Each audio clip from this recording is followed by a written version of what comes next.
আসসালামু আলাইকুম। সবাই কেমন আছেন? শিউলি শখের রান্নাঘরে আপনাদের সবাইকে ওয়েলকাম জানাচ্ছি। আজকে আপনাদের সাথে একটা সিম্পল কেকের ডেকোরেশনের পার্ট শেয়ার করব। আশা করি আমার আজকের ভিডিও আপনাদের কাছে ভালো লাগবে। ভালো লাগলে আমার চ্যানেলটা লাইক ফলো দিয়ে আমার পাশেই থাকবেন। যারা ইউটিউব চ্যানেল থেকে দেখছেন তারা আমার চ্যানেলটা সাবস্ক্রাইব করে আমার পাশেই থাকবেন। তাহলে চলুন শুরু করা যাক। প্রথমেই দেখতে পেলেন আমি একটা ক্রাম কোটিং করে নেওয়া কেকের উপরে হোয়াইট কালারের ক্রিম দিয়ে নিয়েছি। আর ক্রিমটা দেওয়ার জন্য আমি পাইপিং ব্যাগ ব্যবহার করেছি। আপনারা যারা কেক বানান তারা হয়তো সবাই জানেন স্কোয়ার শেপ কেকে ফিনিশিং আনাটা একটু কষ্ট। এই জন্য আমি পাইপিং ব্যাগের মধ্যে ভরে এরপর ক্রিমটা দিয়ে নিয়েছি। এতে করে কেকের ফিনিশিং আনতে অনেক বেশি সুবিধা হয় আর ফিনিশিংটাও খুব তাড়াতাড়ি চলে আসে। আসলে স্কোয়ার শেপের কেকগুলোতে ফিনিশিং আনা অনেক বেশি কষ্ট। রাউন্ড শেপের কেকগুলোতে যেমন খুব সহজে ফিনিশিং আনা যায়, স্কোয়ার শেপের কেকগুলোতে কিন্তু ওইভাবে ফিনিশিং আনা যায় না। তারপরেও আমি মোটামুটি চেষ্টা করছি একটু সুন্দরভাবে ফিনিশিং নিয়ে আসার। প্রথমে আমি প্যালেট নাইফের সাহায্যে আমি ফিনিশিং আনার চেষ্টা করেছি। মোটামুটি প্যালেট নাইফের সাহায্যে একটু ফিনিশিং আনার পর আমি একটা ভিজিটিং কার্ডের সাহায্যে ফিনিশিং নিয়ে আসব।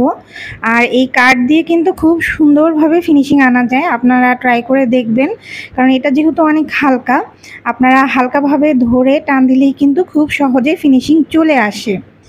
আর আজকের কেকটা ছিল ম্যাঙ্গো ফ্লেভারের 2 পাউন্ডের কেক। এই কেকটার ভিডিও আমি করতে চেয়েছিলাম, কিন্তু আসলে সময় হয়নি। অনেক তাড়াহুড়া করে কেকটা করছিলাম। এরপরে ভালোভাবে ফিনিশিং আনার পরে আমি কেকের উপরের কিছু ডেকোরেশন করে নিব। খুবই সিম্পল ডেকোরেশন করব। আর বলে নিই, আমি এখানে এবার হুইপ ক্রিমটা ব্যবহার করেছি। 2 পাউন্ড কেকের জন্য আমি 400 গ্রামের মতো ক্রিম এখানে ইউজ করেছি। এরপর একটি 1M নজেলের সাহায্যে আমি এরকম কিছু ফুল করে নিব। এই ফুলটা সবাই করতে পারে, আর এটা কিন্তু খুবই সিম্পলভাবে করে নিয়েছি। এরপর একটি 6B নজেলের সাহায্যে আমি এরকম ডট ডট দিয়ে কিছু ফুল করে নিচ্ছি। প্রথমে ফুলগুলো আমি ফাঁকা ফাঁকা করে দিয়েছি, এখন এই ফাঁকার মধ্যে আমি এই ফুলগুলো করে নিচ্ছি। এরপরে আবার 1M নজেলের মধ্যে 1M নজেল দিয়ে আমি এইভাবে কিছু ডট ডট ডট ডট করে নিচ্ছি। এখন এইটাকে আমি ফ্রিজে রেখে দেব। অন্য ফাঁকে আমি একটু কিছু চকলেট টপার করে নিয়েছিলাম এই মোল্ডের মধ্যে। এখন এর উপরে আমি গোল্ডেন ডাস্ট কালার করে নিব। আর গোল্ডেন ডাস্ট কালারটা আমি কিভাবে করে নিচ্ছি আপনারা হয়তো দেখেই বুঝতে পারছেন। গোল্ডেন ডাস্ট কালারটা করে নেওয়ার পরে আমি এই চকলেট টপারগুলো উপরে দিয়ে দিব, তাহলেই কিন্তু আমার কেকটা একদম রেডি হয়ে যাবে।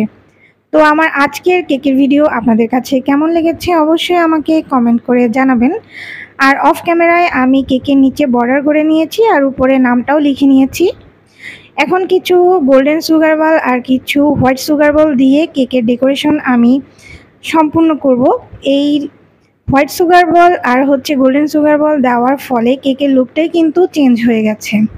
তো আজকে এ পর্যন্তই। সবাই অনেক ভালো থাকবেন, সুস্থ থাকবেন, নিরাপদে থাকবেন। আল্লাহ হাফেজ।